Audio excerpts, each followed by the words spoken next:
और ये जो आज हमने भारत जोड़ो न्याय यात्रा 4 पन्ने की बुक रिलीज की है, उसी से संबंधित प्रेस वार्ता है। पहली यात्रा 7 सितंबर को शुरू हुई थी 2022 को, कन्याकुमारी से कश्मीर तक 4000 किलोमीटर का सफल एक यात्रा रही।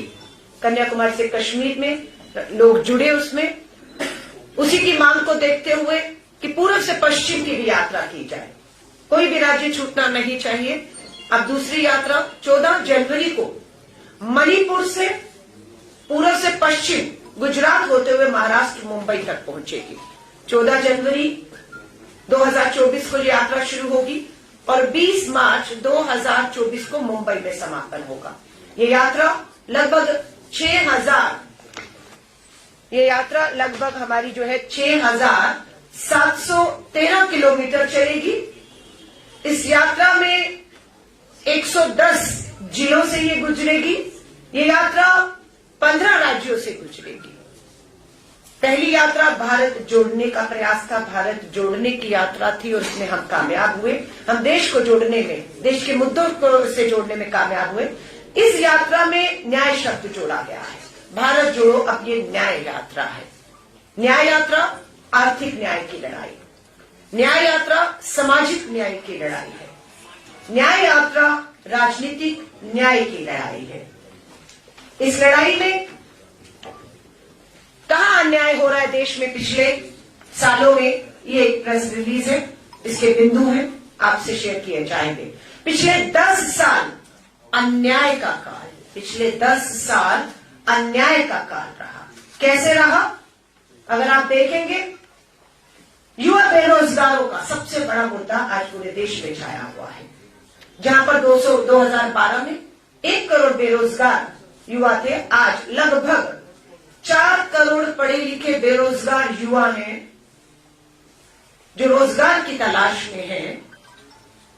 2 करोड़ नौकरियां हर साल का वायदा था, 10 साल में 20 करोड़ नौकरियां, लेकिन हकीकत है नौकरियां मिली नहीं, उल्टा 4 करोड़ युवा बेरोजगार हुए हैं। महंगाई का मुद्दा है, petrol, diesel, LPG gas cylinder सब महंगे हैं। आवश्यक वस्तुओं पर जीएसटी लगाया गया है, जिसका हम विरोध करते हैं। घरेलू बचत 50 साल के निचले स्तर पर आ गई है, लोग बचत नहीं कर पा रहे, कर्ज ले रहे हैं। सो महंगाई की मार। अशोक गहलोत जी की सरकार थी, कांग्रेस की सरकार थी, 500 का सिलेंडर मिल रहा था, 450 का वायदा था।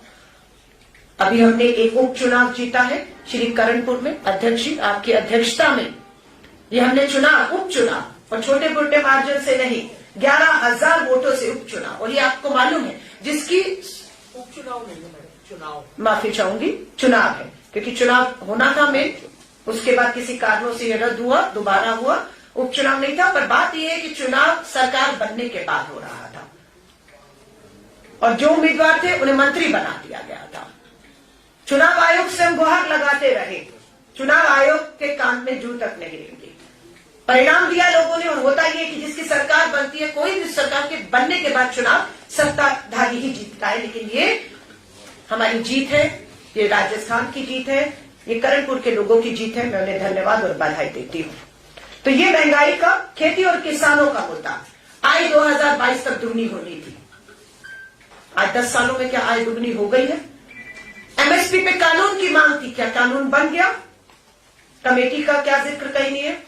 और यहां तक भी है, नेशनल क्राइम रिकॉर्ड ब्यूरो के आंकड़े बताते हैं कि भारत में हर 1 घंटे में 1 किसान अन्नदाता आत्महत्या करने पर मजबूर हो रहा है। कमजोर वर्ग, एससी एसटी के खिलाफ जो भेदभाव बढ़े हैं, हमारी मांग है कि जातीय जनगणना कराई जाए, लेकिन मांग को नहीं माना गया।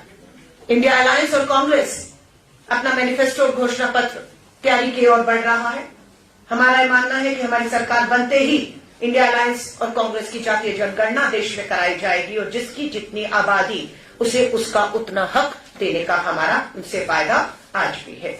महिलाओं पर अत्याचार, बेटी बचाओ बना दोषी बचाओ। मणिपुर से ये न्याय यात्रा सबको मालूम है, 8 महीने से मणिपुर जल रहा है।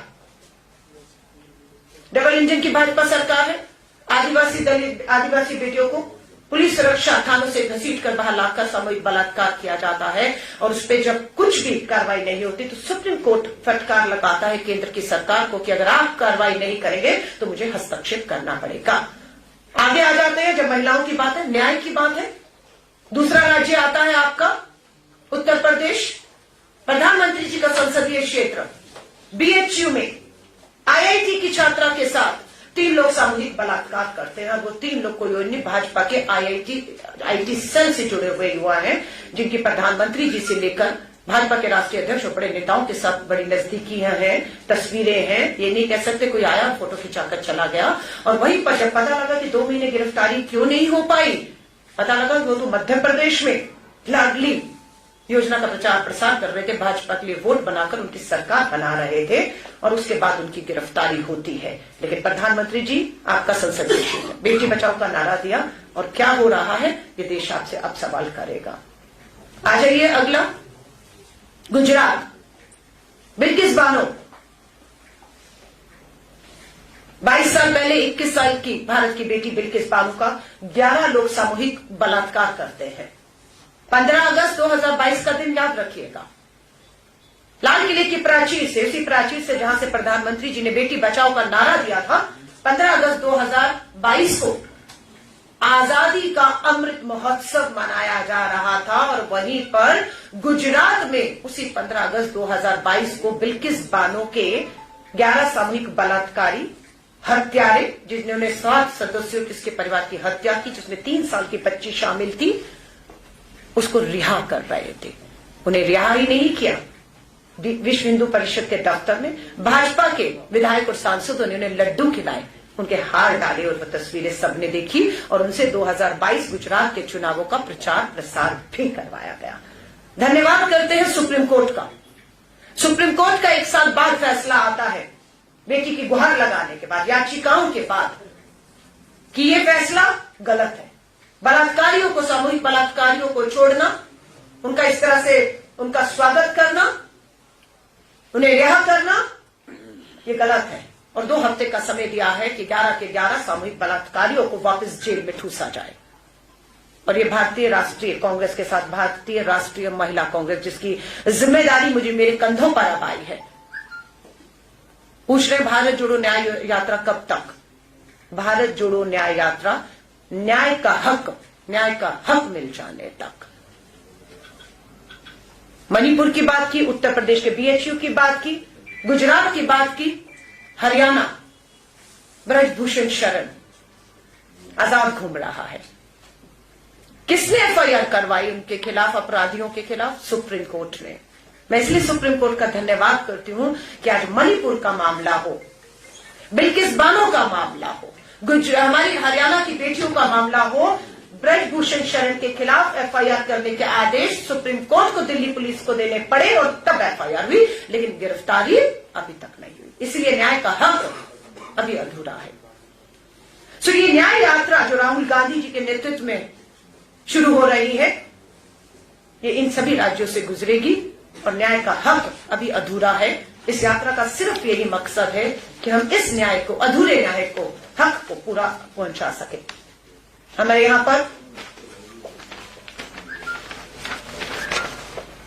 MSMEs, GST, make in India की विफलता, कि किस तरीके से उद्योग धंधे छोटे बर्बाद किए गए, हम इसकी जिक्र करते हैं। प्रेस रिलीज में इसकी पूरी आपके पास जानकारी है। गरीब परिवार, असमानता, पूंजीपतियों की सरकार और सार्वजनिक क्षेत्रों में किस तरीके से लूट मची, किस तरह से देश की सार्वजनिक संपत्तियों को अपने चंद पूंजीपति मित्रों के हाथ में सौंप दिया गया, लूट मची, इस सारा जिक्र यहां पर है। चीन, अग्निवीर और आतंकवाद पर भी हम बात कर रहे हैं। हमारा ये वायदा है 2024 में केंद्र में कांग्रेस और इंडिया अलायंस की सरकार बनते ही अग्निपथ भर्ती योजना हम रद्द करने जा रहे हैं। पक्की सेना की भर्ती होगी। शहीद को जो शहीदी का दर्जा है, कफन में जो तिरंगे का सम्मान है जिसके लिए वो शहीद होता है, वो हक हम उन्हें दिलाएंगे। इस समय कांग्रेस का एक्स सर्विसमैन सेल दिल्ली के जंतर मंतर पर हजारों युवाओं के साथ बैठा हुआ है। बिहार से, चंपारण से 1100 किलोमीटर का सफर पैदल तय करके हमारे वो युवा जवान आए जिन्होंने सेना की भर्ती के लिए इम्तिहान दिया, परीक्षा दी, भर्ती होनी थी, पता लगा आज होगी कल होगी, पता लगा भर्ती नहीं होनी, भर्तियां रद्द कर दी गई और अग्निपथ भर्ती ठेके की योजना 4 साल की योजना लाकर आए हुए। उम्र निकल गई, कुछ और नहीं करना, जज्बा भारत मां की सेवा का था। आज वो सभी लोग दिल्ली की राजधानी जंतर मंतर पे इस समय बैठे हुए न्याय का हक जो उनका अधूरा है उसकी मांग कर रहे हैं। लोकतंत्र की हत्या की बात कहें, आपने सबने देखा कि किस तरीके से जलते हुए मणिपुर पर चर्चा मांगी, अनेकों मुद्दों पर चर्चा मांगी, पर क्या हुआ? 150 के करीब विपक्ष के सांसदों को आवाज उठाने से रोकने के तहत उन्हें संसद से निलंबित कर दिया गया, उन्हें बाहर कर दिया गया और मनमाने ढंग से, तानाशाही तरीकों से, सत्ता और संख्या के बल पर केंद्र सरकार मनचाहे बिल लाई और एक ध्वनि मत से पास कर दिए। उनमें कानून क्या था? मुख्य चुनाव आयुक्त की नियुक्ति से और सदस्यों की नियुक्ति से मुख्य न्यायाधीश चीफ जस्टिस ऑफ इंडिया को बाहर कर देना। ऐसे बहुत से कानून ये लोग लाए। हमारे ट्रक चालक सड़कों पर थे, हिट एंड रन में 90 लाख ट्रक चालक देश में हैं, 30 लाख ट्रक चालक सड़कों पर आ गए कि हमसे कोई चर्चा नहीं, हमसे कोई बात नहीं, सदन में बहस नहीं, और आपने कृषि कानूनों के तरह ऐसे कानून जो तानाशाही तरीकों से थे पास कर दिए। क्या हुआ? कृषि कानूनों की तरह सरकार घुटनों पर आई और हमारे जितने भी देश में ट्रक चालक हैं उनसे कहा कि कानून बन गया है पर लागू नहीं होगा। महिला आरक्षण कानून बन गया है पर 2024 में देश की आधी आबादी को हक मिलेगा, 33% सीटों पर लड़ पाए, नहीं मिला है। तो ये सारे हमारे जो हक हैं वो अभी अधूरे हैं। इसीलिए जरूरत महसूस हुई भारत जोड़ो न्याय यात्रा, न्याय का हक मिलने तक ये यात्रा हमारी, ये संघर्ष हमारा जारी रहेगा। इसके लिए बहुत से लोग पूछ रहे हैं हम इस यात्रा में कैसे शामिल हो सकते हैं। उसके लिए हमने एक मिस कॉल नंबर जो है वो मैं आपके बीच में रख रही हूं। मिस कॉल नंबर है 9891802024। मैं दोबारा दोहरा रही हूं। भारत जोड़ो न्याय यात्रा से देश का और जिन राज्यों से गुजरनी है, जिन जिलों से जो भी यात्री जुड़ना चाहता है, यात्रा में शामिल होना चाहता है, उनके लिए मिस कॉल नंबर है। सिर्फ एक मिस कॉल करना है। नंबर है 9891802024 और जो भी इस मिस कॉल देगा उन्हें हम यात्रा में शामिल करेंगे और उन्हें न्याय योद्धा, उन सभी को न्याय योद्धा कहा जाएगा। ये यात्रा श्री राहुल गांधी जी के नेतृत्व में हो रही है। ये यात्रा पूरी तरह से गैर राजनीतिक है। इसमें कोई चुनावी कहेंगे भाषण हो, वोट मांगे जाएं, नहीं होगा। सिर्फ जिनके साथ अन्याय हुआ है, कुछ उदाहरण मैंने भी दिए, उनको न्याय दिलाने का वायदे के साथ हर आदमी, हर देश का नागरिक, जवान है, किसान है, आदिवासी है, दलित है, बेरोजगार है, पीड़ित महिलाएं हैं, देश का हर नागरिक इस यात्रा में हिस्सा बन सकता है, अपनी बात को रख सकता है और एक बड़ा मंच उन्हें न्याय योद्धा के तौर पर भारत जोड़ो न्याय यात्रा के तहत हम दे रहे हैं। मैं आप सभी से हाथ जोड़कर निवेदन करूंगी, हमें मालूम है चुनाव की दहलीज पे खड़े हैं। जनवरी है, फरवरी और मार्च में कभी भी चुनावों की आचार संहिता जो है वो लागू हो जाएगी।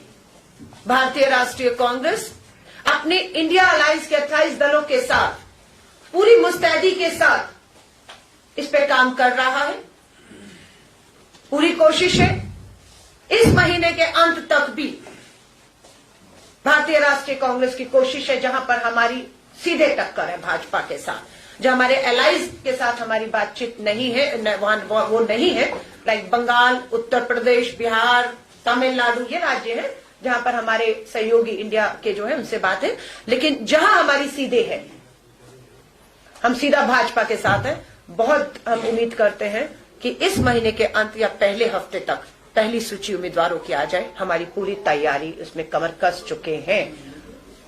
मैं आप सभी साथियों को कहूंगी, पत्रकार साथियों से, भारत जोड़ो यात्रा हो या भारत जोड़ो न्याय यात्रा हो, मीडिया के लोगों का बहुत बड़ा इसमें चौथे स्तंभ का जो है वो सहयोग रहा।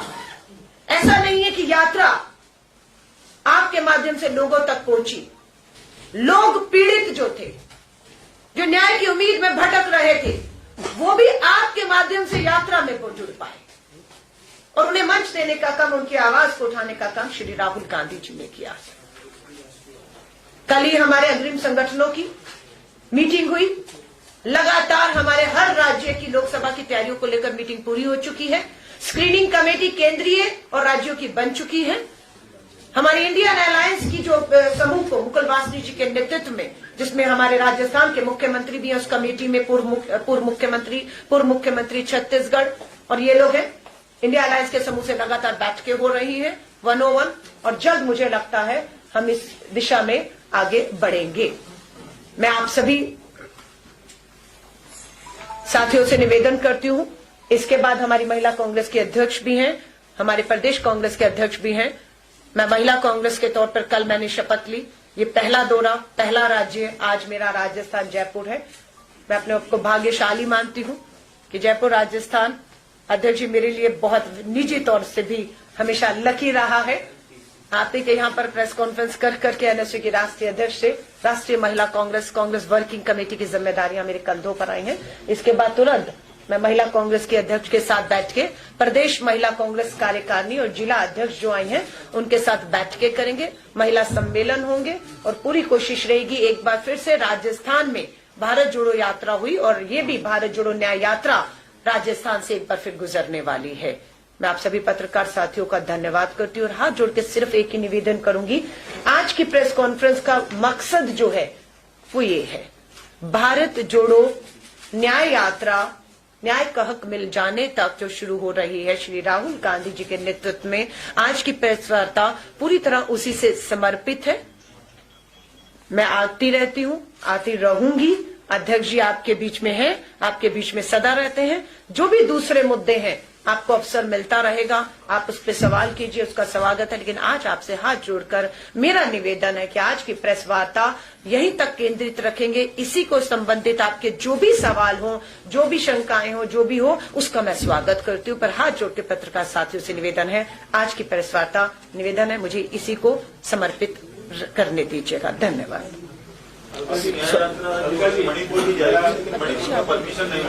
बिल्कुल, देखिए यही हम कह रहे हैं, लोकतंत्र की हत्या हो रही है। संसद में सवाल उठाएंगे, आपके माइक बंद किए जाते थे। राहुल गांधी जी और बहुत से सांसदों की सदस्यता रद्द कर दी है ना, उनको जो है उनके पर राहुल गांधी जी के तो आपको मालूम है। अब क्या हो रहा है कि मणिपुर से यात्रा, डबल इंजन की भाजपा की सरकार है, 8 महीने से मणिपुर जल रहा है। भारत के अंदर ही, मणिपुर के अंदर ही दो समुदाय आपस में मारकाट, हिंसा है, लोग मौत के मुंह में जा रहे हैं। लेकिन केंद्र की भाजपा सरकार और प्रधानमंत्री जी समुद्र किनारे कुर्सी लगाकर नववर्ष मना रहे हैं।